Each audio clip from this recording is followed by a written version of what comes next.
Picking up where we left off in part 2, I'm going to start by pulling up the masking tape. What I'm trying to accomplish here is a completely level surface with the exception of the threaded post for a tripod mount. I'm going to use these rails as a guide for the razor saw to saw back this ridge of epoxy.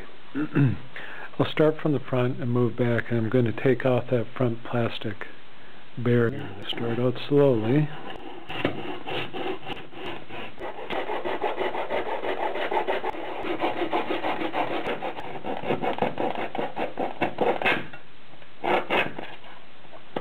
You can pretty much hear when you hit the Tina fastener.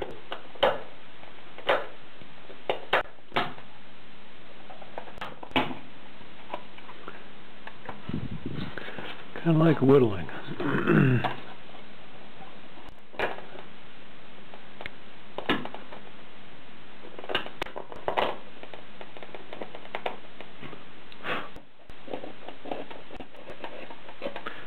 Once this surface is completely level or completely flat, I'll take a piece of the Electromax double thick black, cut about 4 centimeters by 5.5 centimeters with an 8mm hole in it, and I'll adhere that to this surface. This will now be the foot of the camera.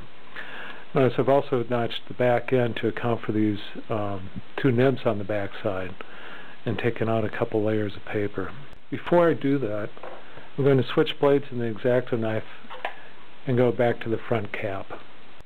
With a fresh blade in my X-Acto knife, I'll recut the contour of the front end of the camera.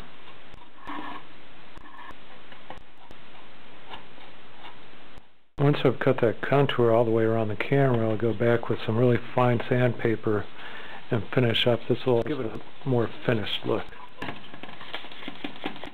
Should you notice any areas where the illustration board is starting to separate or curl up, you can touch it up with your clear glue or clear adhesive. Just kind of working in and press it down together.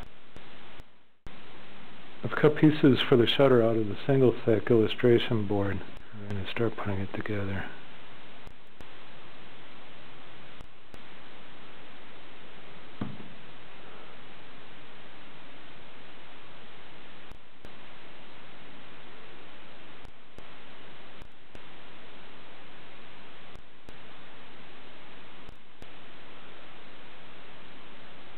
And with the excess, I'll take a piece of scrap and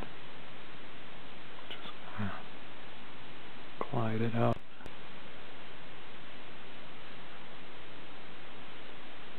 This is the shutter blade.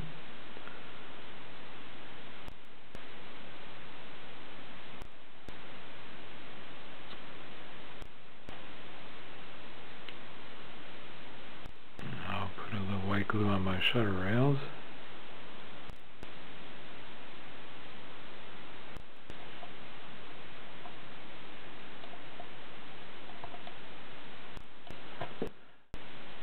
I'm masking this off one more time because I'm going to shoot it with a clear coat.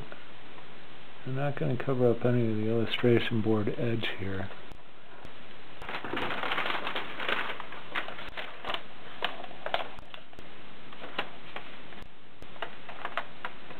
You can use any clear coat for this.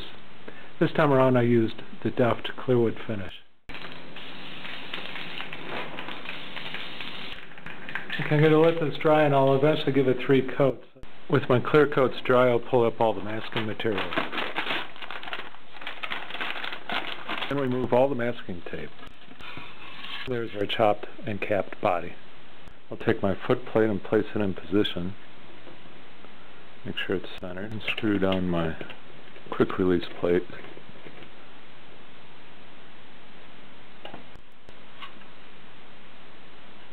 And draw a line around the base.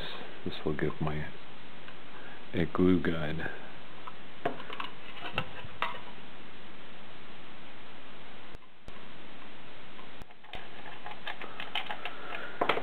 Remove the foot plate.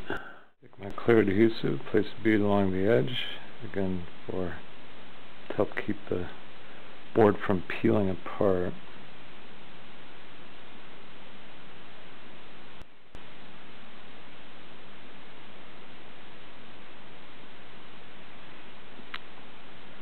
Place a coat on the drawn in area, and a coat on the base,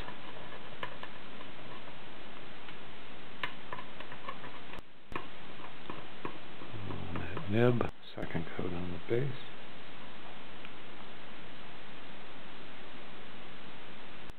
this on the camera, my quick release plate. Clamp it down.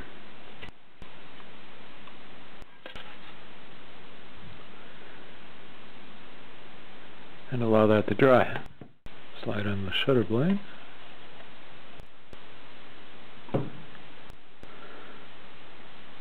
Actually, the blade's going to come out a bit.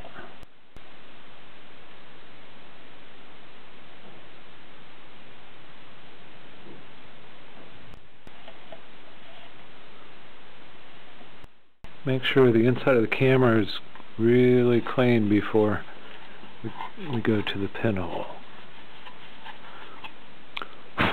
In the first super shooter conversion for pinhole, I showed you how to set the depth of the needle to get the correct diameter for the hole we need. In this one we need a 1/4 millimeter diameter hole instead of a 1/3 millimeter diameter hole. So we need to go further down the taper on our needle. So rather than fold it 3 times, the paper, I'm going to fold it twice. And that should set our correct depth for the needle. Place the folded paper on your hard surface. Take your 2000 brass stock and your needle and start your hole with good firm pressure and a twisting action. Carefully lift it. Sand it.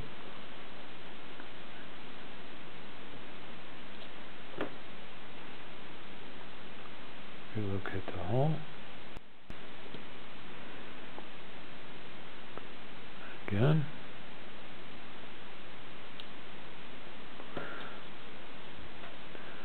Sand it again. And a 3rd time. Relocate the hole.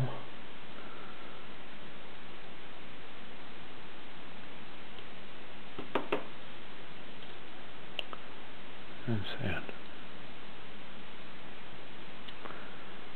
And there's the aperture. Clean it with a little alcohol.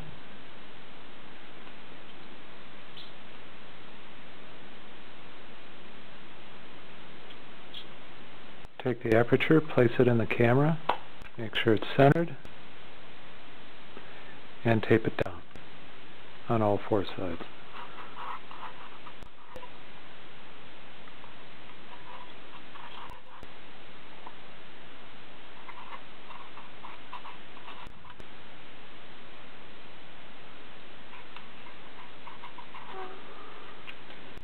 And then carefully replace the camera back.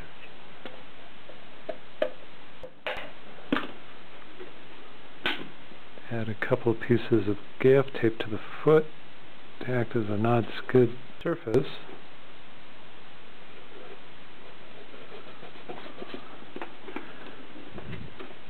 And there's our finished camera. And here are the specs for this camera. It is a 35mm focal length f140 Polaroid pinhole camera capable of using either Polaroid or Fujifilm instant pack films. That 35mm focal length makes it the equivalent of a 13mm super wide angle lens on a 35mm camera. And just how wide is that?